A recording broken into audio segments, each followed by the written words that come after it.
Good afternoon. I'm Carrie Anthony, and we are having a special interview with baseball's great first baseman, Henry Lou Gehrig. Come on out, Henry.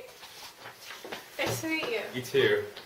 What was the major starting point to your baseball career? As a senior in high school, we ended up winning the New York City Baseball Championship, and we later became the national high school champions for Commerce High School. Oh, how exciting. Did this success factor into your decision to play college baseball?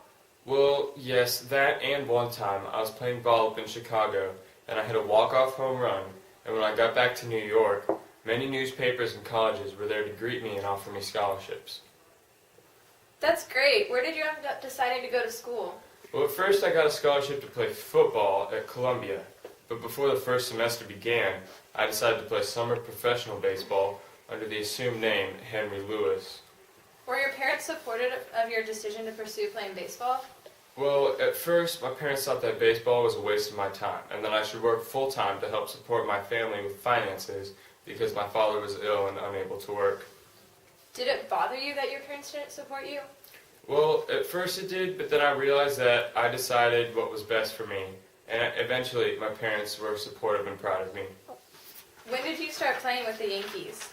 In 1923, when I was about 19 years old, Miller Huggins, the Yankees manager at that time, offered me about $3,500 to play with him for a year.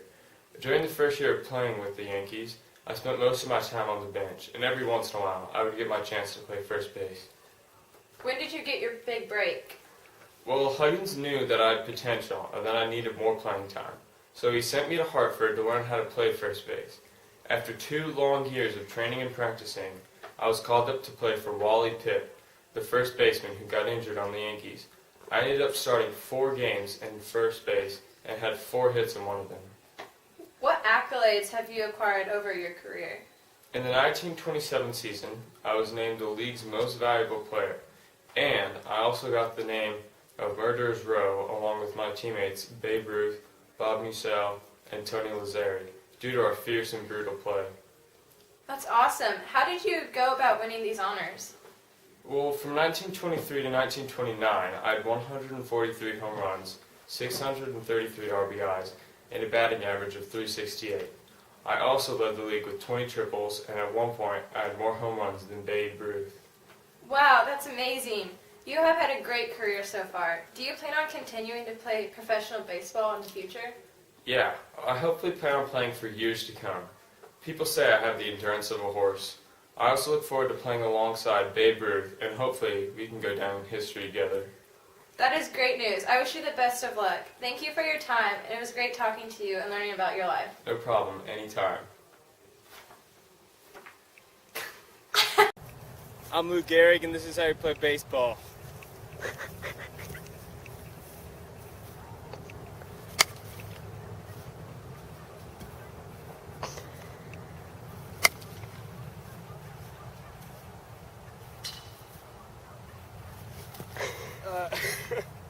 Rule 1, do not whiff.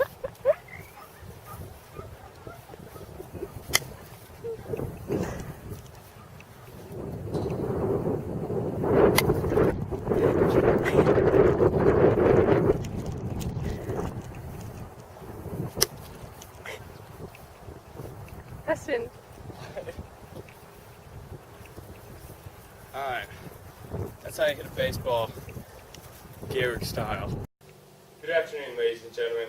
My name is Lou Gehrig. You just saw me hit the ball, but I'm going to tell you how you can do it too. Now, first thing about hitting a solid home run is the stance.